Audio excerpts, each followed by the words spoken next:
mess up my fucking tomatoes! I've had mixed feelings about Gears of War 4. I've been a long-time fan of the franchise since the first one came out in 2006, and I've played every entry into the franchise.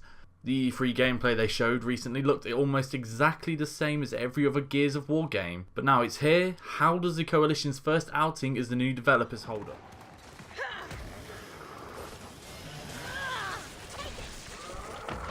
Gears of War 4 takes place 25 years after the end of Gears of War 3, with implications that the Coalition have become something a little more sinister since the end of the Locust War. People have to live in COG-designated settlements, women are being heavily pressured into reproducing, and the COG have employed a large army of robots to do their dirty work. The initial themes that suggest the Coalition might be your main enemy helps to start the campaign on strong footing, but then they suddenly drop all of that stuff in favour of introducing the Swarm, a new faction that, for all intents and purposes, just seems like the Locust 2.0. The standard drones fight exactly like the Locust. Juvies are just reskinned wretches, but the new additions are pouncers, carriers and snatchers. The main problem is that these new additions aren't interesting to fight, they're just bullet sponges that show no signs of damage or weakness, so you keep shooting them until they explode.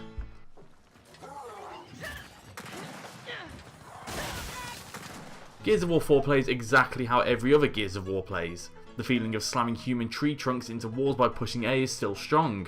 Unfortunately, where previous games expanded on creative weaponry like the Scorcher, Retro Lancer or One Shot, Gears of War 4 takes a step backwards when it comes to the arsenal of weapons.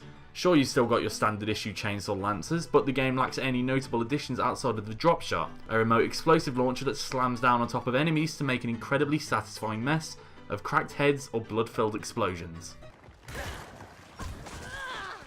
Horde mode returns for a third round, this time as Horde 3.0. Up to 5 players team up to fight off 50 waves of enemies, with every 10th wave featuring a boss. Players can choose from 5 classes, each with different starting loadouts and skills, and the game starts with players placing a fabricator anywhere on the map, allowing for a greater degree of freedom. And then you place fortifications and prepare yourself for the oncoming storm. I've happily sunk hours into popping heads while teammates bombard the attackers with turret fire and explosions. It's better than I remember Horde being in previous entries to the series. Versus mode rounds off the trifecta of Gears of War 4's components. Competitive multiplayer modes such as Warzone and Execution return alongside Gears of War 4's unique spin on team deathmatch and gun game. The standout is Dodgeball, a round-based deathmatch in which the goal is to wipe out the enemy team. The twist is that killing an enemy player will bring a dead teammate back into the round, allowing for those intense back and forth situations that can cause desperate times to become glorious comebacks. On top of that, Gears of War 4's map design follows the same ideals it always has, symmetrical map design with the most powerful weapons placed in the centre of them. As a result, every game becomes a thrilling power struggle in which players fight for control of the most powerful weapons. It's Gears of War as it's always been, a fast and violent experience which emphasises reflex and precision. It's almost the best it's ever been. Almost. The main issue facing Versus is connection issues. I've been playing Gears of War 4 on PC and I've faced repeated connection issues. Matchmaking for ranked matches takes so long to the point where I haven't been able to play an actual ranked mode at all so far. Meanwhile, sticking in the same multiplayer session for an extended period seems to result in rubber banding and other connection issues on a recurring basis. Mixed with the lackluster arsenal of weapons, stops Gears of War 4's Versus component from matching Gears of War 3, which I consider to be one of the best multiplayer games I've ever played.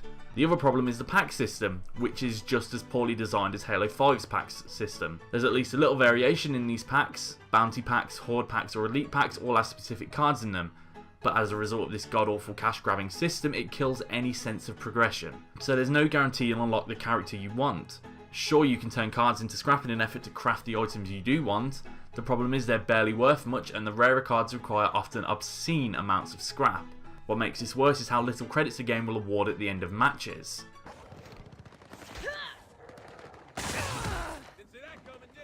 So despite the lackluster arsenal and the terribly designed pack system, Gears of War 4 is still a solid entry for the Coalition's first efforts as the new developer of the franchise. While they don't take many risks with the game, all the basic features are pretty damn well done. Because ultimately Gears of War 4 focuses on the core principles of the franchise. Cover-based combat with big muscular dudes who use rifles with chainsaws attached to them to spray blood everywhere.